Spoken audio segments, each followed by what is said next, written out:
Assalamualaikum warahmatullahi wabarakatuh. Kami dari kelompok 1 kelas 11 MIPA 6 akan mempresentasikan tentang minyak bumi. Kelompok kami terdiri dari Arselina Renata nomor absen 5, Hanifah Nurrahmawati nomor absen 14, Mareta Rizky nomor absen 18, Nuka Ifit Antiana nomor absen 23, dan juga Frisma Seras Darendra nomor absen 32. Pengertian minyak bumi. Minyak bumi merupakan campuran kompleks dari senyawa hidrokarbon baik senyawa alfatik, alisiklik, dan aromatik yang sebagian terdiri atas alkana, tetapi bervariasi dalam tampilan, komposisi, dan kemurniannya. Dengan sedikit senyawa nitrogen 0,01 sampai 0,9%, belerang 0,1 sampai 7%, oksigen 0,06 sampai 0,4%, dan senyawa logam dalam jumlah yang sangat kecil. Komponen minyak bumi. Komponen minyak bumi terbagi menjadi 3 golongan. Golongan pertama adalah golongan alfatik. Alkana termasuk dalam golongan ini dalam rantai lurus maupun bercabang. Alkana dalam rantai lurus merupakan rantai utama dalam minyak bumi. Golongan kedua adalah golongan alisiklik. Yang masuk golongan ini adalah sikloalkana, metil siklopentana, dan etil sikloheksana. Golongan ketiga adalah golongan aromatik. Yang termasuk golongan ini adalah benzana dan turunannya.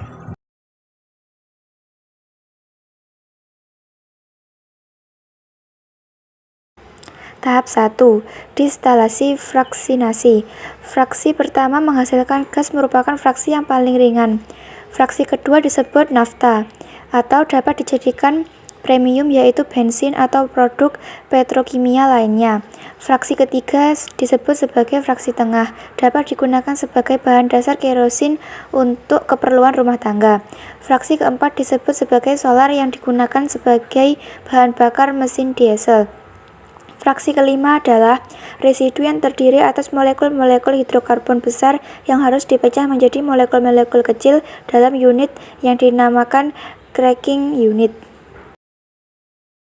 Pengolahan minyak bumi tahap 2 yang pertama yaitu cracking, yang berisi perengkahan atau pemecahan rantai, alkilasi atau pembentukan alkil, polimerisasi atau penggabungan rantai karbon, reformasi atau perubahan struktur, isomerasi atau perubahan isomer. Yang kedua ada ekstraksi atau pemisahan produk dengan menggunakan pelarut sehingga diperoleh hasil lebih banyak dengan mutu yang lebih baik.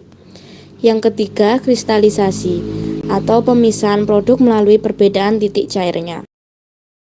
Yang keempat ada treating, yaitu pembersihan kotoran dengan menambahkan soda kaustik, NaOH, tanah liat, atau proses hidrogenisasi. Fraksi dan manfaat minyak bumi. Berikut ini fraksi hidrokarbon dari minyak bumi dan manfaat minyak bumi untuk setiap fraksinya. Fraksi minyak bumi dari gas. Jumlah atom C1 sampai dengan C4, titik didih kurang lebih dari 20 derajat Celcius.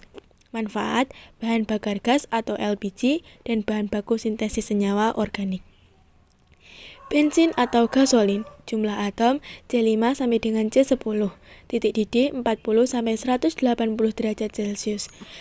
Manfaat bahan bakar kendaraan bermotor. Kerosin, jumlah atom C11 sampai dengan C14, titik didih 180 sampai dengan 250 derajat Celcius. Manfaat bahan bakar jet dan bahan bakar kompor parafin. Kelebihan dan kekurangan minyak bumi. Berikut ini adalah kekurangan dan kelebihan dari minyak bumi. Kelebihan minyak bumi. Yang pertama, pada saat ini minyak dapat memenuhi keperluan pada mesin-mesin kendaraan seperti motor, mobil, kapal, bahkan pesawat. 2. Pengangkutan dan pengurusannya lebih mudah. Yang ketiga, harga produk dari minyak bumi tersebut relatif terjangkau. Yang keempat, energi minyak bumi masih energi yang banyak digunakan. Kekurangan minyak bumi. Yang pertama, hampir di setiap penambangan minyak bumi dihasilkan limbah. Yang kedua, hampir yang menjadi tempat penambangan minyak bumi, tanahnya menjadi tidak produktif akibat pencemaran limbah. Yang ketiga, minyak bumi tergolong sumber daya alam yang sukar diperbarui, sehingga jumlahnya terbatas. Yang keempat, Penggunaan produksi minyak pada mesin-mesin dan kendaraan menghasilkan polusi udara. Sekian dari presentasi yang dapat kami sampaikan. Bila ada kurang lebihnya mohon maaf. Wassalamualaikum warahmatullahi wabarakatuh.